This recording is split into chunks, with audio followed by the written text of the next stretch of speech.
I grew up in a family.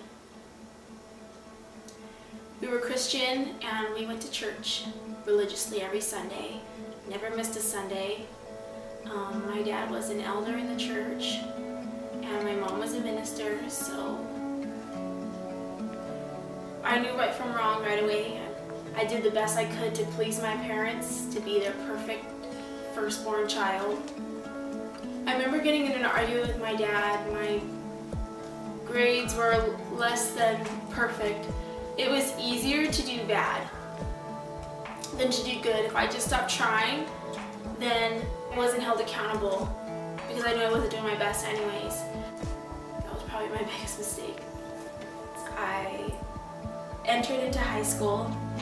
I ditched a basketball game one time with my girlfriends and I met this guy.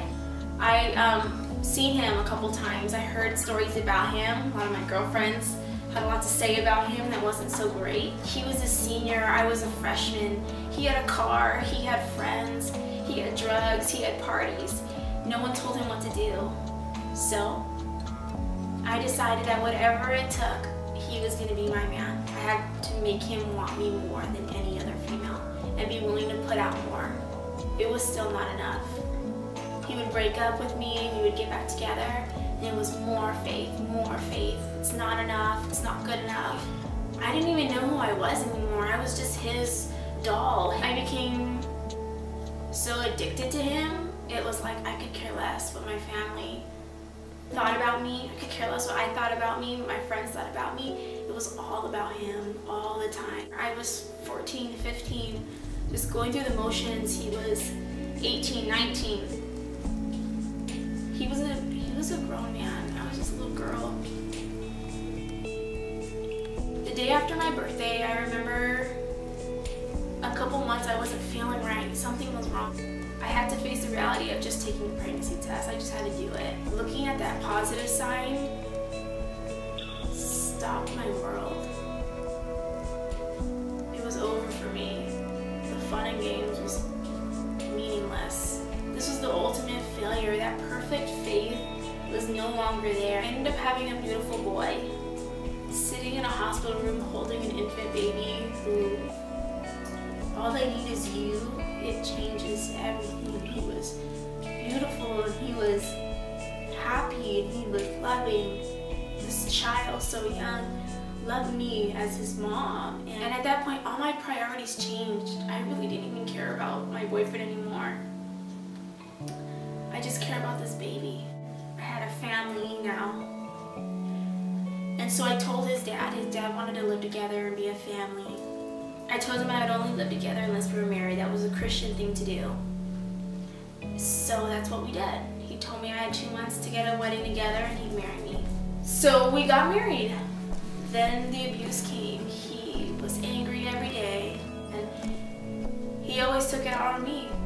I was the reason, I was the problem.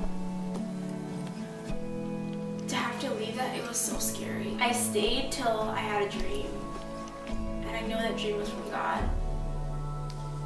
It scared me so much to think what my life was really becoming, and it was all revealed to me in a night. That next day I left so fast, and I made up my mind that I was going to change my life. I was going to live for something. I had a radical encounter with God. I had this crazy revelation of what love really is. He began to show me that his love, I didn't have to change for. I didn't have to be something else for. That it just consumes me regardless, and I just have to be myself, and I just talk to him. I just act the way I act to him, and he thinks that's beautiful. He thinks that it's amazing. He thinks I'm wonderful. I begin to see life through new eyes. I had goals, I had dreams, my passions were being fulfilled. I was 19, and I got pregnant at 17. I got married at 18, I was divorced at 19. I had a rough life, I had a lot of baggage, and he took it on anyways. And all I have to do is say yes to him every day, and my days are already taken care of. loves me. And even though I thought I was so far gone, I was too far out of his reach, it was never too far for him. And he was always willing to come get me. And he has. And that's my story. I love you, Mommy.